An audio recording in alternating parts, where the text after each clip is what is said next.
clip. Computer record. Right, with all the thousands of other things going through my head. All right, so we'll do the share screen again. Share. Okay, Beth Haynes, please read the first paragraph. It is our obligation to praise the master of all, to ascribe greatness to the creator of the world in the beginning, that he has not made us like the nations of the lands, and he has not positioned us like the families of the earth, that he has not assigned our portion like theirs, nor our lot like that of any of their multitudes. For they prostrate themselves to vanity and nothingness, and to pray to a God that cannot deliver. So let me pause there for a second. The reason why that's in brackets is because it is not part of our Aleinu that we do today. It's I believe done in Orthodox circles. Yeah, you're saying, yep, it is. Not in Reform or Conservative. And in fact, in the Reform prayer book and the Reconstructionist prayer book, they have really rewritten a big chunk of this section. So they went from this idea, they prostrate themselves to vanity and nothingness and pray to a God that cannot deliver, which is, we'll talk about that, why that's in there. But they took it even further and made it even more universal. Because really, a lot of Aleinu is universal. It's not necessarily focused on Jews. There's no mention of Moses or Abraham. It's really like a utopian, universal vision about the future, what we hope for. So getting in the, taking these little pot shots at people who aren't Jewish that did not have lasting power in Conservative or Reform Sidurim and Reconstructionist Sidurim, and it's only, a long time ago in Orthodox. Okay, you want to pick up with But We Bow. But we bow, prostrate ourselves, and offer thanks before the Supreme King of Kings, the Holy One, blessed is he, who spreads the heavens and establishes the earth, and the seat of his glory is in heavens above, and the abode of his invincible might is in the loftiest heights. He is our God, there is nothing else. Our King is true, all else is insignificant. As it is written in his Torah, and you shall know this day and take into your heart that Adonai is God, is in the heavens above and upon the earth below. There is nothing else. Okay, so we're going to pause there. That's the first section. This really breaks down into paragraphs. So, although it's not necessarily saying the Israelites and God, it's a little bit implied. So it expresses Israel's exclusive relationship with God. The theological tension is palpable because it begins in that way, for it is us to praise the master of all, to render the greatness of the creator of the beginning.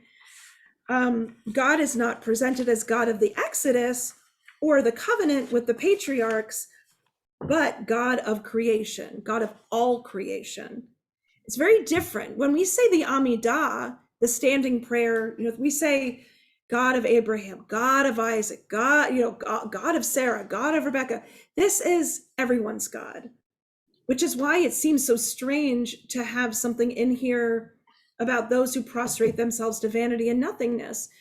And it could very easily be mistaken for taking a dig at the Christians or the Muslims, but it's attributed back all the way back to Joshua. Joshua is the original author according to tradition. So that predates everything. So this is really against paganism, not necessarily against Christians or Muslims or the other Abrahamic faiths. Well, it certainly predated the Muslim faith.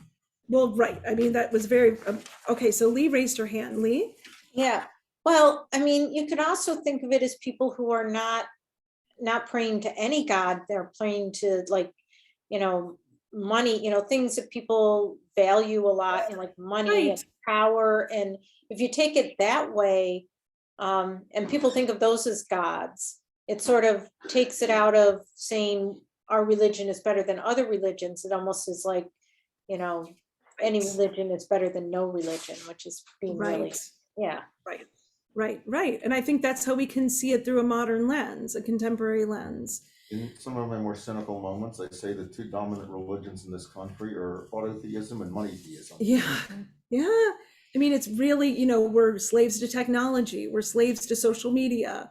We're, you know, of course, being slave to money has been around for, you know, since the beginning of time. But right, and that's the purpose of religion, is to bring us up out of that and have us, and if we're focusing on this like God of creation that created everybody and not just our personal relationship with God, then that kind of counterbalances that'll ensure that if we're praying to God, we're not praying to those other things. So in this article, it says, why is the master of all not worshipped by all, but only by us Jews? And the answer to this question comes in two steps. The first is in the proof text of the first paragraph, Deuteronomy 39, Deuteronomy 4. Why did I just make that blue? How did I do that? I don't know. Can you read it okay? I mean, the contrast is not so great. I don't know what I did. And you shall know this day and take into your heart that Adonai is God in the heavens above and upon the earth below. There is nothing else. So in other words, since no other people was made privy to such a revelation, only the Jews, apprised of the truth of creation, are called upon to worship the one God who created us all. But this answer is not very satisfying because we're still talking about a universal God, right? So there's still that tension, right? Our God. And I remember at one point in my life looking at this and thinking, I don't want to say these words. This sounds really chauvinistic. This sounds like we're the chosen ones and you're not. And we've got this special relationship with God. So there's really this a tension, this push and pull between, is this a universal prayer or is this about our special relationship to God and our hope in this utopian vision that we'll go on to read more about in the next paragraph? What are we hoping for? Are we hoping that everyone becomes Jewish or that everyone kind of stops idolizing money or power or fame or, status and those kinds of things? Maybe that wouldn't be such a bad idea. Yeah, well, that's how I look at the Aleinu. That's my intention as I sing through the Aleinu. And that's where, in this next paragraph, that's what we're going to get to figuring out. And I still don't know why this is blue. Double tap. Double tap? Okay. Not like on the page. On the page. Which I don't know why it's blue. I don't know. Because if anything is going to go wrong, it's going to go wrong. Lord, while we're trying to figure this out, does anyone have any questions? Any insights? Well, if Joshua was the originator of this prayer, then that was before the time of King David and all that. So God was considered at that time, I guess before that he was the king. He was the one over us all. Right. We still have that. Yeah. Yeah. To some extent. Right. So let's have somebody on Zoom read the second paragraph. Judah, would you like to read where it says, we therefore put our hope? We therefore put our hope in you, Adonai our God, to soon behold the glory of your might in banishing idolatry from the earth, and the false gods will be utterly exterminated to perfect the world as the kingdom of Shaddai. And all humankind will invoke your name to turn back to you, all the wicked of the earth. They will realize and know, all the inhabitants of the world, that to you every knee must bend, every tongue must swear allegiance to you. Before you, Adonai our God, they will bow and prostrate themselves, and to the glory of your name give honor. And they will all accept upon themselves the yoke of your kingdom, and you will reign over them soon, forever and ever. For the kingdom is yours, and to all eternity you will reign in glory, as it is written in your Torah, Adonai will reign forever and ever. And as it is said, and Adonai will be ruler over the whole earth. On that day, Adonai will be one, and his name one. So there, the tension is resolved. If someone said something in the chat. Oh, what is the kingdom of Shaddai? It's a good question. The Almighty, isn't it Shaddai mean Almighty? Shaddai, yeah, I mean, it's another name for God. Shaddai. But it's interesting because you don't see that very often, that phrase, the kingdom of Shaddai. So I don't really know what the significance of choosing that name for God, or that idea of Title. Mhm. The title. The title. Thank you. The kingdom of the world as the kingdom of Shaddai. So this is kind of connect. So this is the building out in more into the more universal view of all of this. Isn't something in this paragraph from Zechariah? Not that was attributed to it in the sources I saw. Oh, okay. Yeah. Okay. Exodus and Somehow vaguely Deuteronomy. remembered that. Maybe it's loosely based on something from Zechariah, Okay. but not directly. I misremember a lot of things. Oh, that's okay. Maybe you're thinking of something else. Could be. So they talk about God being master of all. That's another name for God. It's not our God.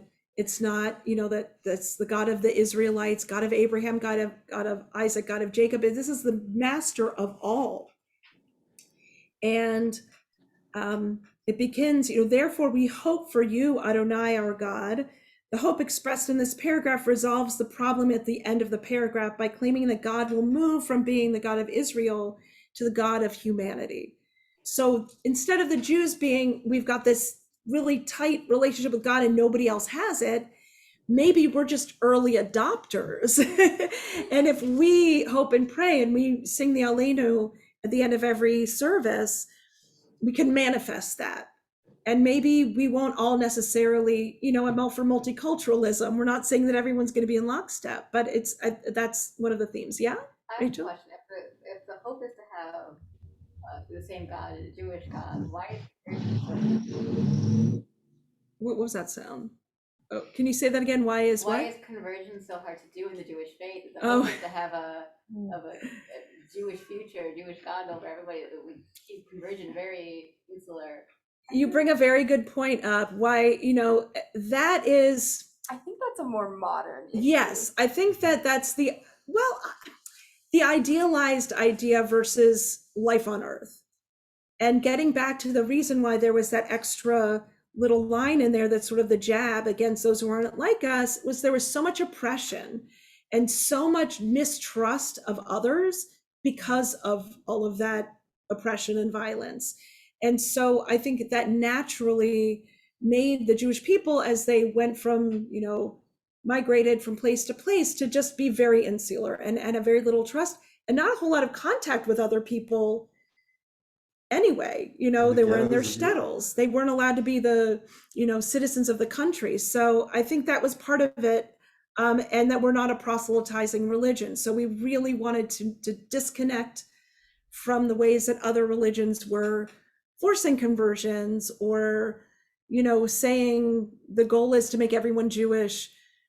Like that it's like, what's the Christian version of a mitzvah to convert somebody to Christianity, to teach them the gospel, open their eyes up, what's the good word, to bring them into the fold.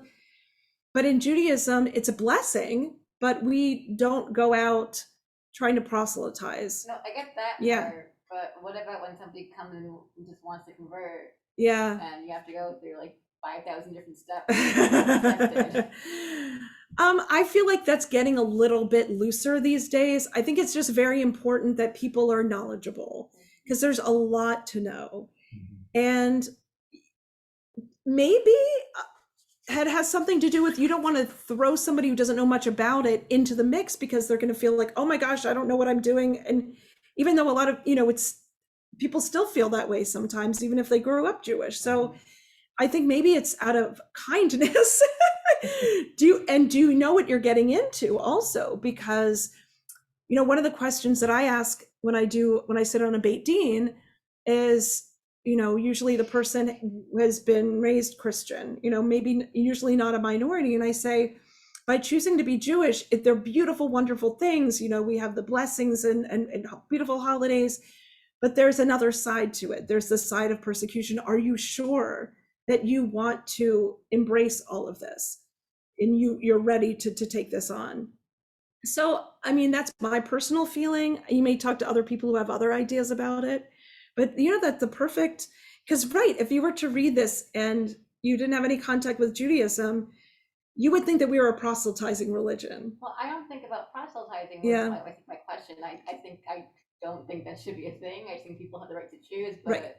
you know, if the hope is to have an old Jewish place when somebody comes in and wants to, I don't think the goal is to have an all Jewish place. I mean, I think in some ways the idea is just like the idea of like the what is it, the Noahide laws or whatever. Yeah. It's the idea that like all people accept God even if they're not Jews. Yes. Like I feel like yes. those are two very different ideas. I understand Right. that it's hard for me to like bring them together because everybody argues about what God is. Right. We want I think everyone to that's be true. ethical monotheists. So it's like, Yeah, exactly. Yeah. And it's like, but then not everybody's monotheistic. Is that bad? Right. But Right. No. Yeah. Well, idolatry is thoroughly condemned in the Torah. Yes. Yeah. But that doesn't mean that we're like look down on Hindus or Buddhists or other, you know, I Yeah. think it's, I have a We're friend who's a Wiccan. yeah, we're expanding our mind, but I think you can look at this in specifics or you can look at it generally.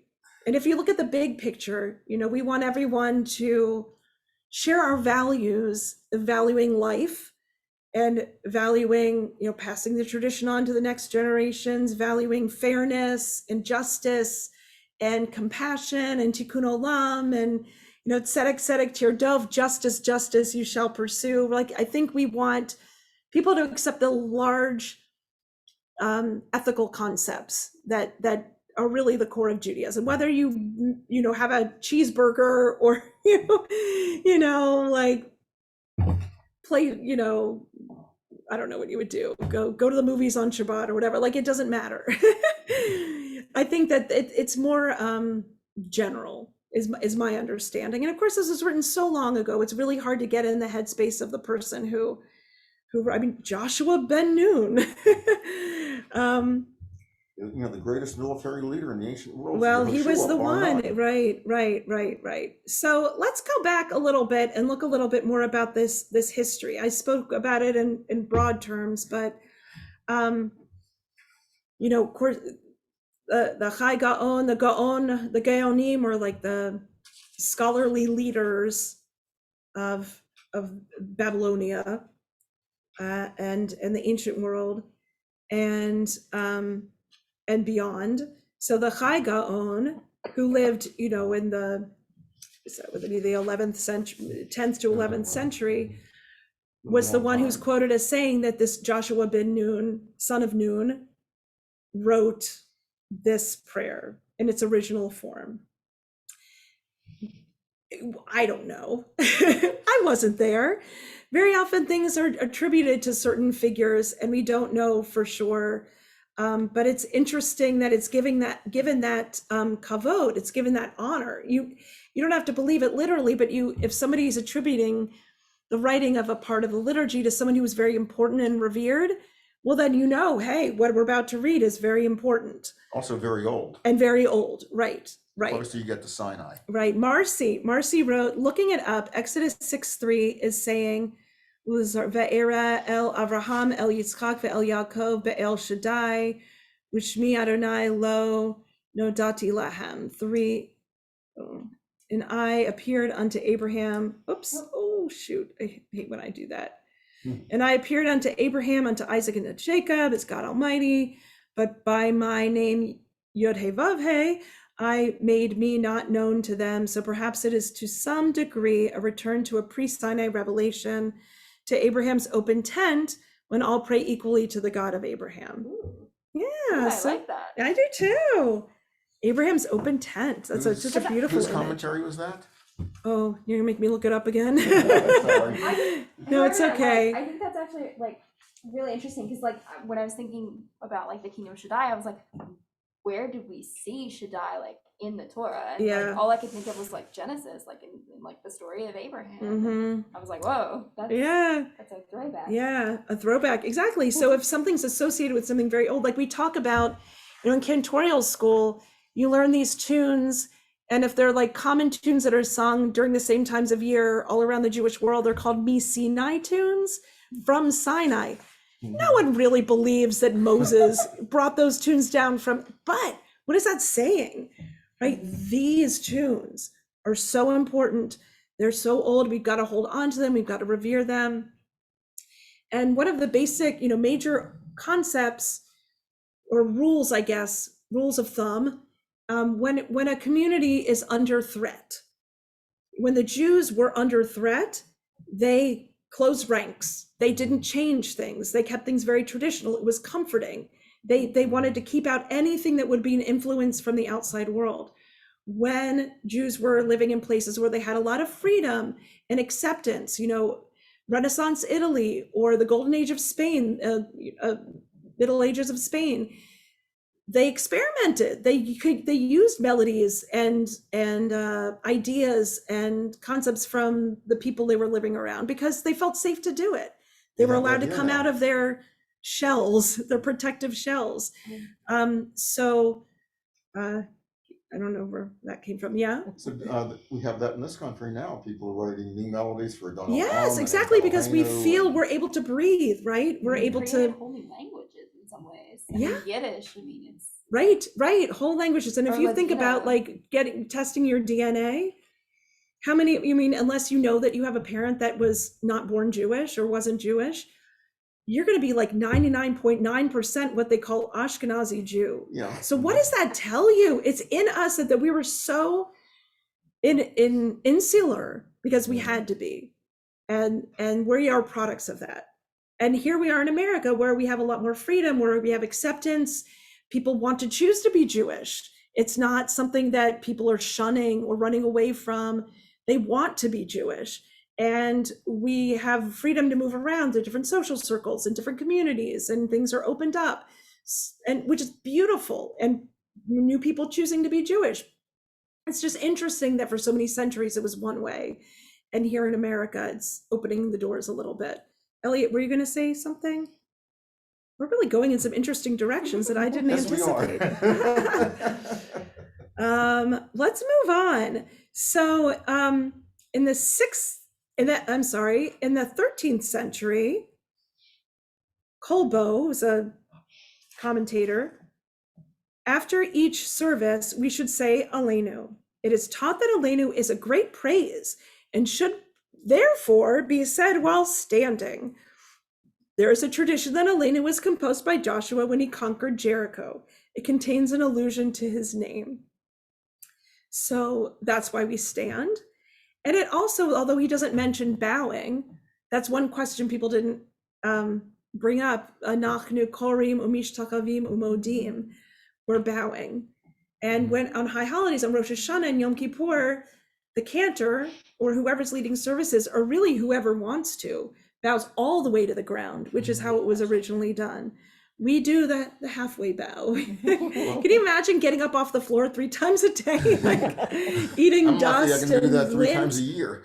Yeah, it's hard enough doing it right, twice, 3 times a year. Cantor, when my father was a kid in an Orthodox synagogue Yeah. in Washington, D.C., said the tradition was Sorry. that the president of the congregation walked over to help the cantor rise. Oh, After the that. president. And if he didn't, it was a message that the cantor is finished in that congregation and better look somewhere else. That is cold. Yeah, he said that's how it was. I'm gonna leave you on the floor. You're gonna awkwardly get up by yourself because you have to keep your feet together. That's what's hard to get up. You're like, it's really hard to do. Well, there was a time I could do that easily. Those times were Oh, gone with yeah. chemo. oh, and doing it with a skirt. Yeah. Oh, That's crazy. So we do bow Well, the because cantors were men back in that time. well, era, of yeah, course. yeah, So they still- right. Because my father was a child. Skirt, My father was a child, so going to the 20s or 30s. Yeah. There's still men. So we do bow, and again, this is what did people do for royalty? They would bow to the king. That was what people would do in the courts. And so if you're viewing God as king, you're going to adopt that mannerism, and it just makes sense. So whenever we bow, that's the idea, and we bow towards the ark, which is our focus, which some congregations is east. Our congregation, it's west. just This the is ark. east. Yeah. Tushies are facing east. I know, it's very strange, but it is what it is.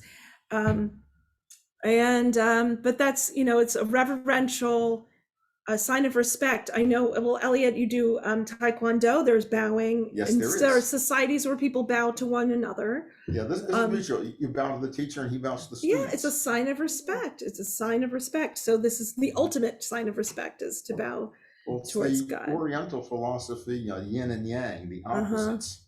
And the Without Asian the philosophy. teacher, the students can't learn. Without students, the teacher can't teach. Yeah, that's beautiful, beautiful, beautiful. Does someone want to read the commentary by Rav Ezra Bick? He's a 20th century rabbi associated with something called a virtual Beit Midrash. Who read last? Let's have someone here read. Elliot, you want to read historically? Historically, Aleinu appears in Mahsur Vitry. early 13th century France. Is that just after Rashi? during his grandsons? Yeah, probably Rashi's grandsons. That would make sense. Okay. Right. As a passage recited after the prayers. It is also mentioned in the Abu Draham. mid 14th century Spain, and subsequently in all Sidorim. Originally, it seems to have been recited only after Shacharit, but eventually spread to the conclusion of every tefillah, an expansion strongly supported by Ari. So when Jews agree on something, it's pretty major. When all Jews around the world are like, yeah, we're going to end with Aleinu. In this room, we probably have at least 6, maybe 7 Seven opinions, right. Okay, let's see. Rachel, let's get someone on Zoom. Estella, would you read this next paragraph? Interestingly. Interestingly, Aleinu is not found as part of the daily prayers in the classic Sidurim of the Geonim, nor in the Rambam. The source of the text is in the Musaf prayer on Rosh Hashanah, attributed to the Babylonian Amora-Rab, and as such, it dates to the earliest formulations of the prayers. But as a part of the daily prayer, it makes a relatively late appearance. This fact should not be taken as a reason to diminish its importance.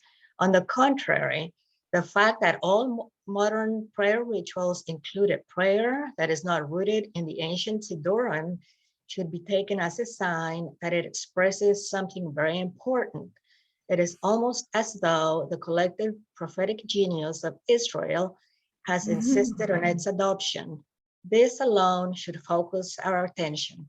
In other words, it's kind of important. Don't you think? Okay. So as I mentioned before, we'll go on to the next page. This is from, a lot of these sources are taken from Sefaria.org, little plug for Sefaria.org. In an article called Aleinu, it is it time for another change? So as we mentioned before, it had those lines that we, to our modern ears, sound kind of objectionable, kind of, you know, what was the word I used, with hubris, or, you know, a little bit. Yeah, right. So we've just discussed this, you know, to our ears now. Maybe it seems a little bit more, if you view it as like, instead of you have to be exactly like us, we want everyone to behave in a morally, you know, just way, treat their fellow people with respect, and value life and value kindness and justice, and all of those wonderful things. Let's explore what some other Jewish traditions have done with Aleinu. So we don't have to read the traditional Siddur Ashkenaz, because we know that, we're familiar with that, and we already read the translation. But let's take a look at, I don't know how many of us are other than Lee, who grew up in a Reformed temple, know that how it has been changed in some of the Reform Siddurim. So this is from, it's called Minchag Sharei Tefillah. Let's get somebody who read, somebody here. Have you read yet? Oh, please read. Okay. Do you want me to read the first one? I don't think we need to, because I think we sort of read that at the beginning. So let us now praise. Okay. So let us now praise the sovereign of the universe and proclaim the greatness of the Creator, who has set us apart from the other families of the earth, giving us a destiny unique among the nations. Okay. So I could still see somebody reading this and saying, unique. This sounds like chosenness. We don't like this idea of chosenness. Some of it was, at least the way that it was taught to me, this bristling at this idea of Jewish chosenness. From what I was taught, when in America, when the big waves of immigration came to the U.S., there was a fear, and probably also in Germany when the Reform movement began, so a little bit earlier than that, when Jews started to come mixing in with other populations, there was this fear that if the other people heard what we were saying, they would say, oh yeah, the Jews think they're better than us. That's another, trigger for anti-Semitism. So they did it out of fear, not necessarily about what their personal beliefs were, but out of, we don't want to draw negative attention. We don't want people to know that we say that we're connected to God when other people aren't. Meanwhile, the original intent, this was written before Christianity. So this was about how, unlike the pagans, but, it doesn't matter what the original intent was if it's misinterpreted. Marcy is raising her hand. Go for it. Is this really vastly different than what we say in Psalms on a regular basis? I mean, we talk a lot about, the other nations will recognize the sovereignty of God, and they will, have, I'm gonna say this, lahavdil, come to Jesus moment, where they recognize that, this is the oneness of the creator of the universe, and they get on board with this whole idea of the God of Jacob. So I'm not seeing the real distinction here. There, and there really isn't. This is definitely in line with those ideas, but we don't recite those Psalms every day, 3 times a day in shul. And we can't change the words of the Psalms, but we can change the words of the prayer book. So I think this is where, it's almost a different mindset. If we're in a traditionalist mindset, we don't make changes very readily. We say, I'm going to maybe change the way that I think about these words before I change the words. But if you put yourselves in the mind of a reformer, a Reformed Jew, or the early Reformed Jews, or the Reconstructionist Jews, they are more inclined to say, this doesn't speak to me. Get my eraser. I'm going to rewrite this. It's just a different mindset. And that's fine too. It's like stretching the tent. We want people to feel like when they're praying, they are expressing their genuine thoughts and feelings. They're not just saying something out of rote repetition. So you're absolutely right. There's nothing new in here that doesn't already exist in the Psalms. I think in some ways though, it is kind of new-ish in a sense of like, because the Psalms have been co-opted by other religions, that in a way, like this is uniquely Jewish, and so it's one of those things that, like you were talking about, like it makes you a target for anti-Semitism, right? Because like the Psalms exist in the Christian Bible or whatever, they exist in the Quran, so you're right that it's not necessarily something new. I think it's just is uniquely Jewish in a way. Yeah. Right, even though they make references to Israelites, but so now viewing a lot of these things through a Christian lens, right. They're going to see this as the Israelites that we descend from. They were Jesus was an Israelite, right. Jesus was a Jew. So we're going to read it this way, and they say the same words, but they read them and interpret them very differently from how we do it. But they still have a sense of ownership of the Psalms the way we have a sense of ownership of the Psalms, even though we had them first, So don't tell me how to read my Psalms. You can do what you want to do, but I'm going to read, my traditional words the way I'm going to interpret them. So I think that, that's really interesting.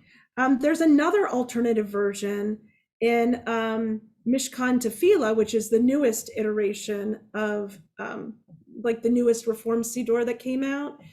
Let's see, let's get someone on the screen. Let's see, I'll bring you over here. Lee, do you want to read this next one? From Mishkan Tefillah. Let us now praise the sovereign of the universe and proclaim the greatness of the creator who spread out the heavens and established the earth, whose glory is revealed in the heavens above and whose greatness is manifest throughout the world. You are our God, there is none else. So this is just focusing on that universal aspect. It's not different. It's just taken out. You've made us our destiny different from all others. Yeah, when were these versions That's of a the good. Siddur written? Mishkan Tefillah came out Fairly like recent.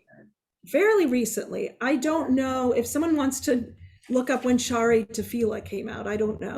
Was Shari Mishkan Tefillah, Tefillah was like in the last 10 years. was it the one right after Gates of Prayer?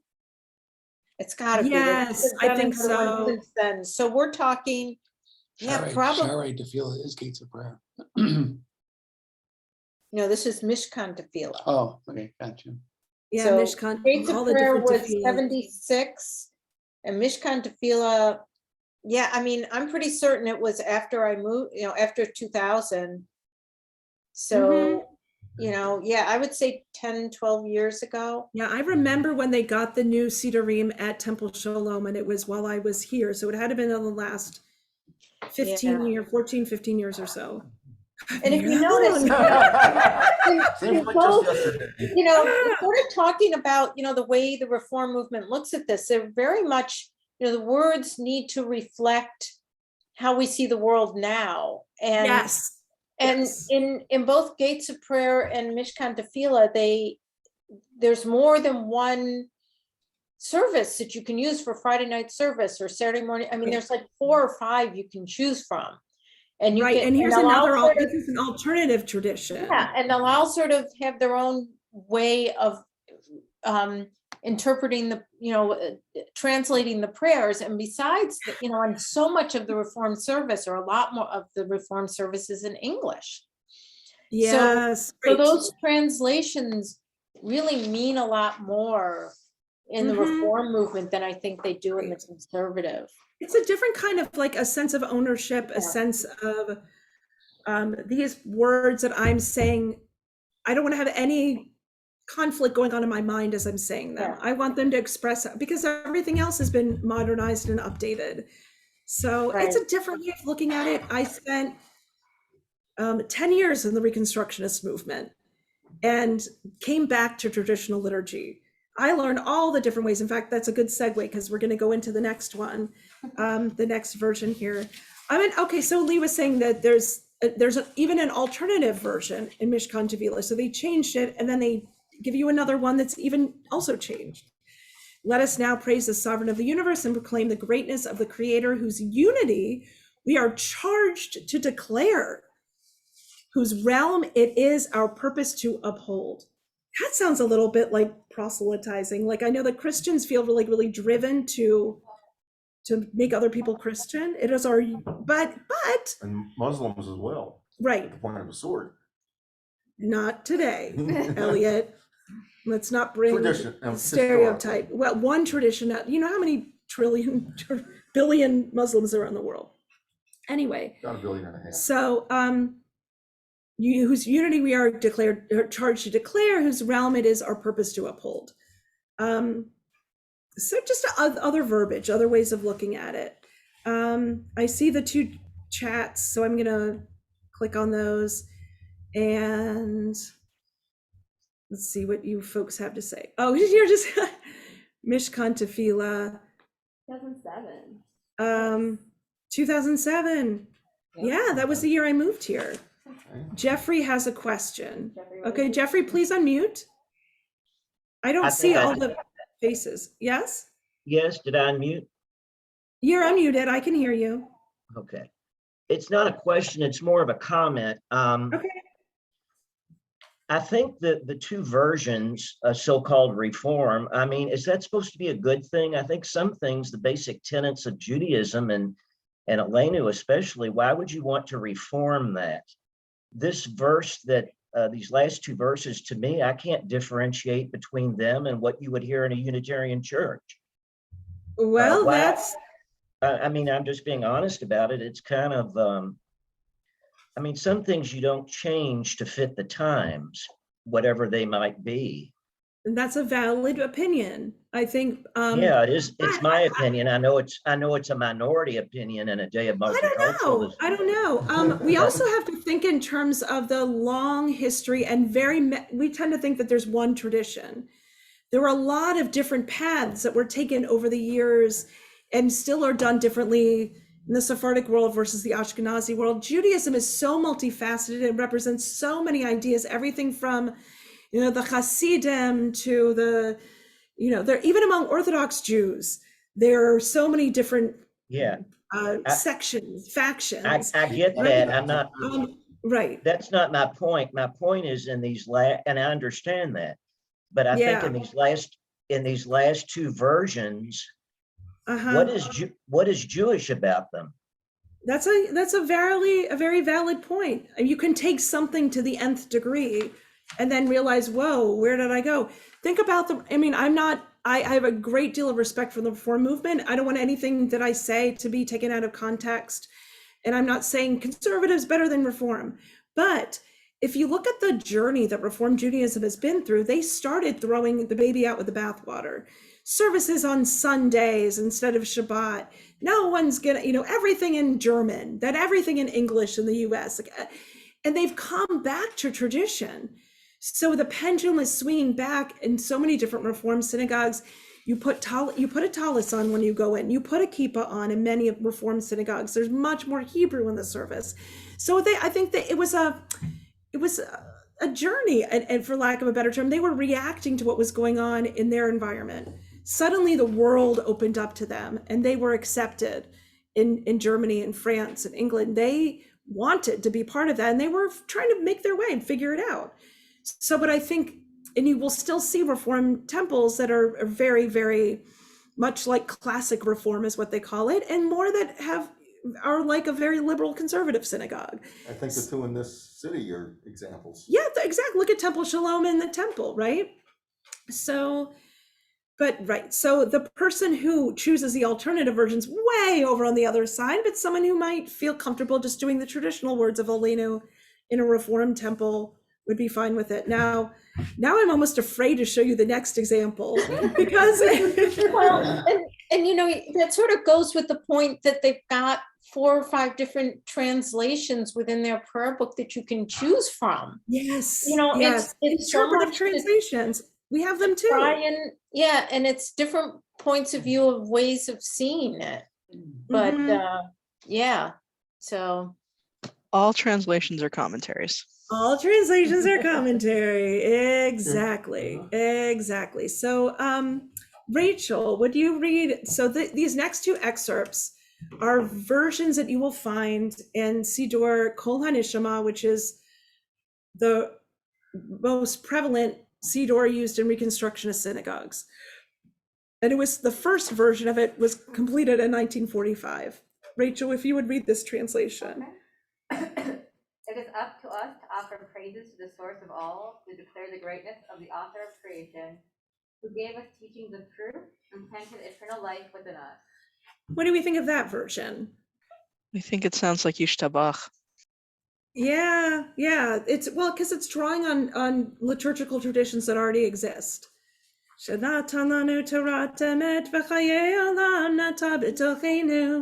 I still can sing it. I still remember from my 6 years at my Reconstructionist synagogue. It also draws on the Torat Emet is in the Aliyah blessing. So it's like co-opting liturgy that already existed. It's not making up something brand new. It's using imagery that's already there. Sometimes in Reconstructionist Judaism, they'll take a different quote from the Torah and use it. So they're not like inventing brand new things, they're repurposing things. And how about somebody on Zoom reading Rabbi Max Klein's version? How about Julie, would you read? When did he live? He was a 20th century rabbi. I don't know as much about him, but he wrote based on Isaiah chapter 42, verse 5. He was drawing on the book of Isaiah, which also has a lot of other universal concepts in there too. Julie, would you read It Is Up to Us? Oh, you're muted. It's okay. We all do it. Okay, now? Yeah. Okay. It is up to us to offer praises to the source of all, to declare the greatness of the author of creation, who created heaven's heights and spread out its expanse, who laid the earth's foundation and brought forth its offspring, giving life to all its people, the breath of life to all who walk about. Right. And also think about, this is just the opening of the Aleinu. They go on to chant the rest of it, that the traditional words that talk about, master of the universe, and using Jewish language that we use, to talk about God. That's not really radical. It's just the opening words. And again, people were motivated by a lot of different reasons to want to take out references to chosenness. There, you can take the words out and change them, or you could change your idea of what it means. So Jeff, what you were saying is, why change it when you can just read the words and appreciate them? You're connecting yourself to the Jews of the past and to Jews around the world. It's tradition, it's time tested. Whereas other people are motivated by something else when they come to pray, and they feel a little bit more a sense of liberty to change something where they feel like it expresses what they feel inside. So, all right, we're gonna wrap up here. I love this conclusion. This was also part of that article I will share the name of the author of the article. Oh, it's somewhere in here. Let's get somebody else online because we've run out of people here. Teresa, would you read conclusion? Unlike most Jewish visions of the future, Aleinu is not restorative. Looking to revive an ideal past, rather, it is utopian, looking to establish an ideal future. Although every knee bends to God, this is not under the threat of Jewish swords. In other words, Aleinu does not envision the Judaization of the world. Instead, it seeks a monotheism Oh, I gave you all the and words here. ethicization to turn I think to he made you. them up. I think he made up these words. I think he did. To turn to you, all the wicked of the earth, of all humanity. It looks forward to the acceptance of God's sovereignty. Yeah. I can't talk tonight. By all humanity, Okay. which is synonymous in Elainu's thinking with the uprooting of evil. The hope for future is of a utopian world. We're all God's subjects. Israel is simply the avant-garde of the universal worship of God, entrusted with the first revelation of what everyone will eventually know to be the truth. That Aleinu should have become the final, if not the finale, if not the Jewish national anthem for the conclusion of daily prayer at the height of medieval religious intolerance is enigmatically marvelous. Ooh. Some of those words you can do here. I know. Oh my goodness. Yeah. Well, when I read it, I didn't read it out loud. So I was like, oh, this is so great. It says just what I wanted to say. And then I didn't think about what it was like, mouth gymnastics. So yeah, so when we talk about, our concept, Rabbi and I, to put this class together, it was to help people and ourselves to come up with different intentions when we're saying prayers and singing prayers in a service. Obviously, we're singing in a language we don't speak every day. Yeah. What are some things that we can all think about that would be meaningful to us as we're singing or listening to Aleinu? And we don't want to read the English translation, or maybe we do. What are some thoughts? What are some places we can go with our minds and our hearts while we're singing Aleinu? I'm going to open it up to anyone. Just unmute and start talking. I found it interesting in that it sort of at the, when we read the first translation, how it sort of, we've gone through this whole service and it sort of puts a nice sort of conclusion to it. This is sort of what we're hoping for at the end, and sort of an ideal world where people think about what's more important than just, idols, however you want to define idols. Yeah. Any other thoughts? I think With, for with me, oh, go ahead. Sorry. so I was going to say with the bowing and bending the knee part, I have always thought about, Hannah praying prostrate before Ellie, and he, Yeah. shoot her away for being drunk. I always have that kind of mental image of that moment. It's just submitting, right? Just the utter, like, everything I have for you, everything, I just, yeah. Any other thoughts? How about Tikkun Olam, that Sure. rebuilding of the world, the Right. sharing What of can, resources. right. What can we do in our little way to bring about this imagined utopian vision? Even if it's just a little thing that we do, it can inspire us to do the right thing, to do good things. I feel like for me, I do say this all the time, we sing this prayer, and I think like when I have the right intention, it's like an antidote to all of these like impossible problems that you hear when you listen to the news or read the news, like looking at what's going on in the world. It's like, I don't want to be in this world. Sometimes I want to be in that world. And if somebody put pen to paper or chiseled it in stone or whoever they wrote this down, they had this vision too. However, thousands and thousands of years ago. And it's good to keep hoping, and it's good to be optimistic. And that's kind of where I live in that utopian vision for the time that it takes me to sing Aleinu, and I don't feel as bad. Well, there's an old saying that hope is a good breakfast, but a poor supper. Well, toxic hope can not be a good thing either. We want to be realistic, of course, Yes. but is prayer a time to be realistic? I mean, that's another thing too. We come into prayer, we choose to walk off the street, drive into the parking lot and come into this building. Why? Why do we come on Shabbat morning? Why do we come?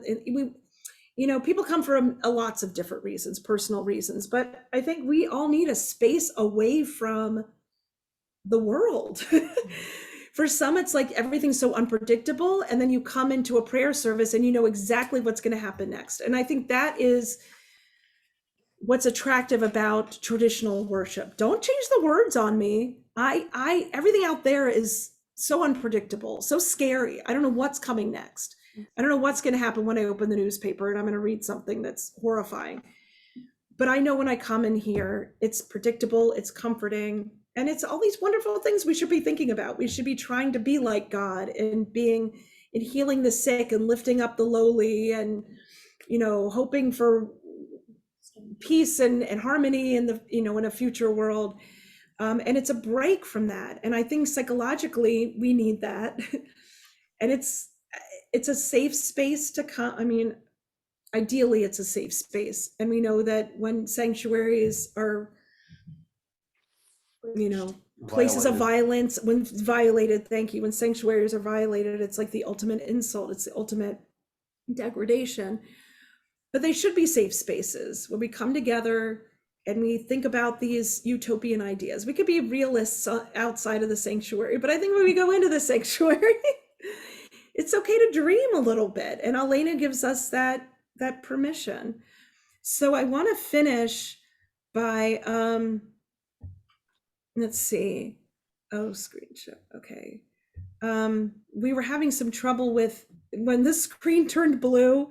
So I'm going to try to find another version maybe of Aleinu that I can find. I've gotten to be pretty good at this in my Hebrew class by just finding things that already exist on the internets. But we could also, wait, where is, here, let's do stop share for a second. Just go down the search. Hmm? Just go down the search at the bottom. Okay. Type here the search. All right, we'll try it one more time.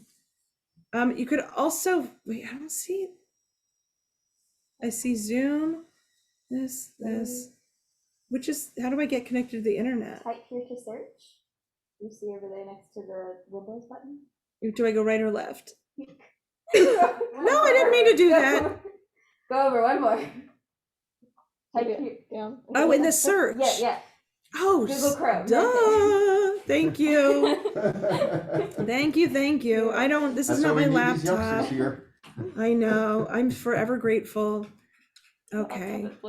So here, this Alenu, I think this is the one. You're not sharing, by the way. Oh, I'm not sharing. Okay, well, I'm going to start sharing now. Okay. Close. Okay. Now I am sharing. I can make it big. Make it big. Okay, well. Drag it down. And Wait, why can't I? Drag it down. yeah, and that way you can click the maximize button. Oh, yeah. Okay, we're all good. The question is, can they see it? So let's stand up and sing Alenu together. Okay. Alenu v'shabeach ladon hakol latet gedula liotzer breshit shelo asanu kigayei ha'atzot velo samanu kamishbekot ha'adama shelo sam chelkenu kahem begar alenu kechol hamonam v'anachnu korim mishtachavim umodim lifnei melech malkei hamelachim HaKadosh Baruch Hu shehu notei shamayim v'yaser haaretz u'Moshe v'karav hashamayim imal u'shkinatu zo v'kol pei meronim u'Eloheinu Einon Ememokeinu efazu leto HaKatuv b'Torato v'yadatayom lehashevota elevavecha ki Adonai hu Elohim b'shamayim imal v'al haaretz